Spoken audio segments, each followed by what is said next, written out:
Hello everyone, welcome back to the channel. तो Tales of Demon and God के new episode में आप सबका स्वागत है। अगर आप लोगों ने इसका प्रीवियस एपिसोड नहीं देख रखा तो देख लेना, जो कि हमने ऑलरेडी एक्सप्लेन कर रखा है। अगर देख लिया है तो अच्छी बात है। तो फिर चलिए इसके न्यू एपिसोड को अब हम स्टार्ट करते हैं। तो एपिसोड के स्टार्टिंग में हम नियली को देखते हैं, जो कि सियाओलिंगर की तरफ देखते हुए कहने लगता है अपने कपड़े उतारो, मुझे देखना है। अब ये सुन के हम देखते वहाँ पे सियाओलिंगर पूरी तरीके से शॉक हो गई थी। वो कहने लगती है आखिरकार तुम्हें क्या देखना है, जिसके रिप्लाई में नियली कहने लगता है तुम्हारे ऊपर जो मार्क है, मुझे उस मार्क को एक बार फिर से देखना है। जिसके रिप्लाई में सियाओलिंगर कहने लगते हैं क्या अभी? हम देखते नियली कहने लगता है हाँ मैं अभी, क्यों मैं देख नहीं सकता? जिसके रिप्लाई में सियाओलिंगर कहने लगती है ऐसी बात नहीं है, बट तुम देखो ना, अभी तो दिन का टाइम है और ऐसे दिन के टाइम में कपड़े उतारना ठीक नहीं होगा। उसकी बातें सुन के नियली कहने लगता है तो तुम अभी भी मुझसे शर्माती हो, मैं बस तुम्हारे बॉडी के ऊपर जो भी मार्क है उसे एक बार देखना चाहता हूँ, वैसे भी मुझसे शर्माना क्यों?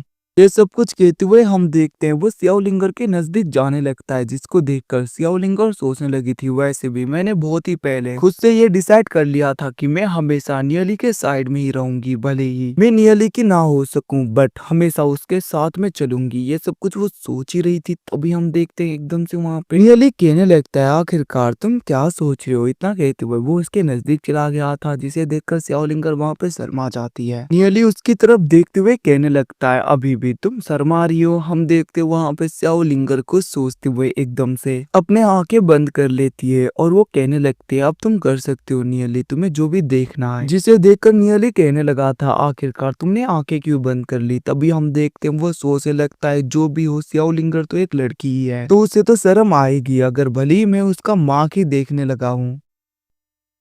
ये सब कुछ सोचते हुए हम देखते वहां पे नियली भी शर्मा गया था और वहां पे उसके बर्थ मार्क को वो देखने लगता है। दूसरी तरफ सियाओलिंगर भी अपनी आंखें बंद कर रही थी, उसे ऐसा लग रहा था कि नियली आगे से आके उसके बर्थ मार्क को देखेगा, बट जैसे ही वो धीरे धीरे अपनी आंखें खोलती है उसके आगे नियली होता ही नहीं। वो शौक पड़ जाती है और वो जैसे ही पीछे देखता है नियली तो कितनी जल्दी उसके पीछे आ गया था और वो धीरे धीरे उसके बाल को हटाने लगता है ताकि वो उसके थोड़े से कपड़े उतार के उसके मार्क को देख सके। और वो जैसे उसके बाल को हटाता है वहां पे एक मार्क होता है जिसे वो देखने लगा था और हम देखते हैं वो जैसे उसे टच करता है उसके अंदर से बहुत ही ज्यादा एनर्जी निकल रहा था, जिसको देखकर इवन की नियली भी बहुत ही ज्यादा शॉक हो गया था। वो सियाओलिंगर की तरफ देखते हुए कहने लगता है सियाओलिंगर क्या ये तुम्हारा बर्थ मार्क है जो कि बचपन से तुम्हारे नेक पे था, मतलब कि पीछे था? जिसे सुन के वहां पे लिंगर कहने लगते हैं नहीं, जब मेरे ग्रैंडपा पूरी तरीके से गुजर गए उसके ही बाद में ये मार्क मेरे पीछे आया है। उन्होंने जाने से पहले किसी तालिस्मान का यूज किया था जिसकी वजह से ये मेरे पीछे आ गया था। ये सुन के हम देखते हैं नियली कहने लगता है क्या वो तालिस्मान ऐसा था? इतना कहते हुए वो वहाँ पे किसी तालिस्मान को बाहर निकालता है, जिसे देखकर सियाओलिंगर कहने लगती है हाँ ये तो वैसे ही तालिस्मान है और ग्रैंडपा ने कहा था कि उस तालिस्मान की वजह से मेरे ऊपर बहुत ही बड़ा डिजास्टर आएगा और उन्होंने कहा था कि वैसे ही दूसरा तालिस्मान मुझे पूरी तरीके से बचा सकता है।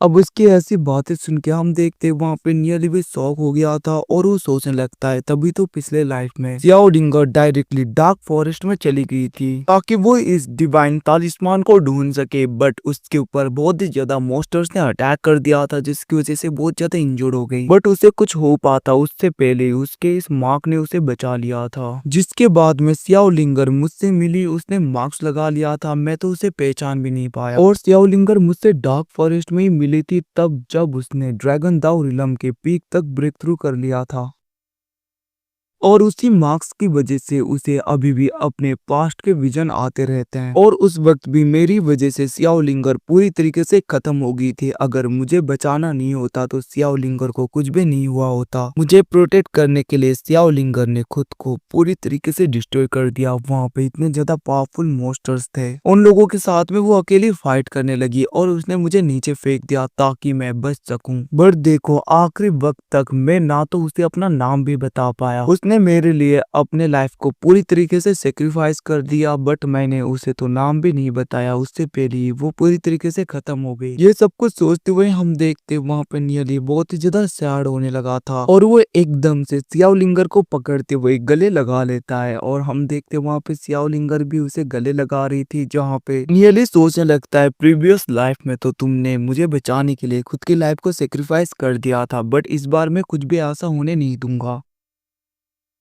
तुम्हें कुछ भी नहीं होगा। इतना कहते हुए हम देखते वो वहां पे सियाओलिंगर को गले लगा रहा था, वहीं पे सियाओलिंगर भी उसे गले लगाने लगती है। अब वो लोग ऐसे ही चिपक रहे थे, एक दूसरे को देख रहे थे, तभी हम देखते वहां पे किसी लेडी की एंट्री हो जाती है और ये और कोई नहीं जीयून होती है। और वहां पे बेचारी जीयून सब कुछ देख रही थी, ये सब कुछ देखकर एकदम से दोनों घबरा जाता है, इवन कि सियाओलिंगर भी अपने कपड़े पीछे का पहन लेती है। हम देखते वहां पे नियली तो घबरा गया था, वो कहने लगता है जीयून तुम, बट मेरी बात सुनो, यहाँ पे ऐसा कुछ भी नहीं है। ये सब कुछ कहते हुए हम देखते वो वहां पे बताने की कोशिश करने लगता है, बट दूसरी तरफ हम देखते जीवन उसे इग्नोर करते हुए कहने लगती है तुम बाहर आओ, वैसे भी एक इम्पोर्टेंट चीज है मैं तुम्हें बताना चाहती हूँ, तो मैं तुम्हारा पवेलियन में वेट कर रही हूँ। इतना कहते हुए हम देखते वो वहां से जाने लगी थी। दूसरी तरफ बेचारा हमारा नियली पूरी तरीके से परेशान हो जाता है, वो सोचने लगा था हमेशा मैं ही ऐसे बीच में क्यों फंस जाता हूँ। वो कहने लगता है जीवन तुम मेरी बात तो सुनो, ऐसा कुछ भी नहीं है हमारे बीच में।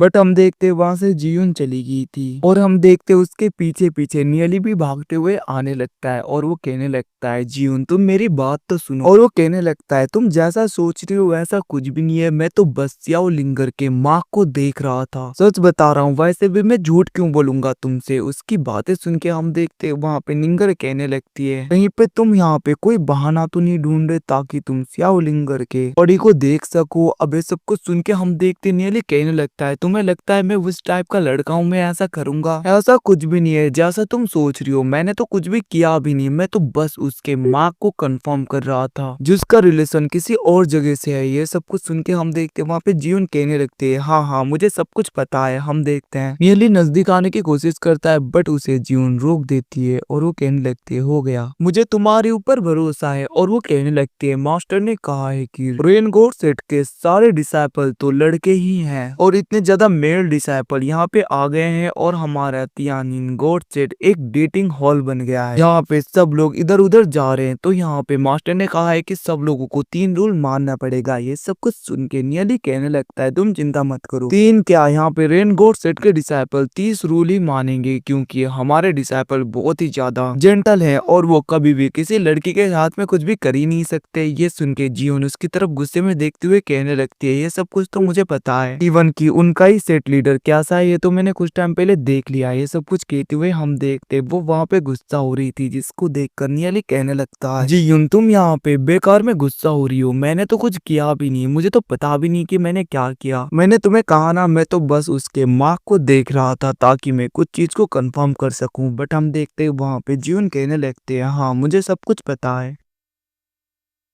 मुझे कुछ भी बताने की जरूरत नहीं। तुम्हें क्या लगता है मैं पागल हूँ, मुझे कुछ भी नहीं पता चलेगा, तुम जो कुछ भी कहोगे और मैं भरोसा कर लूंगी। ये कहने लगता है वैसे भी तुम्हारे सेट मास्टर भी बहुत ही ज्यादा सोच रहे हैं, अगर तुम्हारी सेट की ब्यूटीफुल लड़कियां हैं तो मेरे सेट के भी बहुत ज्यादा टैलेंटेड और जेंटल लड़के हैं, अगर वो दोनों सच में एक दूसरे को पसंद करते हैं तो हमें बीच में नहीं पड़ना चाहिए। तो सच में तुम और तुम्हारे मास्टर कपल्स को ब्रेक करना चाहते हो, बट हाँ तुम चिंता मत करो, अगर मेरे कुछ ऐसे डिसाइपल हैं जो सच में की गॉड सेट में ट्रबल क्रिएट करें, जो कि यहाँ पे आकर परेशान कर रहे हैं, तो मुझे बताना, तभी मैं उन्हें डायरेक्टली क्लैन से ही निकाल दूंगा। क्या अब तुम खुश हो? जाकर अपने मास्टर को भी बता देना। हम देखते जीवन कहने लगती है अगर ऐसी बात है तो ठीक है। ये कहते हुए हम देखते वो अपने मेट्रो सूट को बाहर निकालता है और वो कहने लगता है जो सूट के फ्रेगमेंट पूरी तरीके से मेट्रो थंडर सूट के अंदर एब्जॉर्ब हो गए हैं। नियरली कहने लगता है अब बस कुछ टाइम, जिसके बाद में हम लिंगलोंग वर्ल्ड में भी जा सकते हैं बैरियर को पूरी तरीके से ब्रेक करके। ये सुन के वहाँ पे जीवन बहुत ज्यादा खुश हो गई थी, वो कहने लगती है अगर ऐसी बात है तो सच में मैं ग्रैंडपा को देख पाऊंगी। और हम देखते हैं उसे पास्ट के विजन आने लगते हैं, जहाँ पे वो बचपन से अपने ग्रैंडपा के साथ में रही थी, इवन कि उसके फादर ने भी उसे और नियली को सपोर्ट किया था और उन्हें बचाने के लिए खुद को डिस्ट्रॉय किया था। ये सब कुछ सोचते हुए वो बहुत ही ज्यादा सैड हो जाती है। नियली उसे सांत्वना देने लगता है, मतलब कि उसे शांत होने के लिए बोलता है। तभी हम देखते हैं कोई डिमोनिक एनर्जी वहां से जाने लगा था, जिसको देखकर नियली उसके पीछे चला जाता है। वहीं पे जीवन कहने लगती है नियली संभल कर। तो गाइस इसी के साथ में एपिसोड खत्म होता है। थैंक्स फॉर वॉचिंग, मिलते हैं अगले एपिसोड में, तब तक के लिए टेक केयर।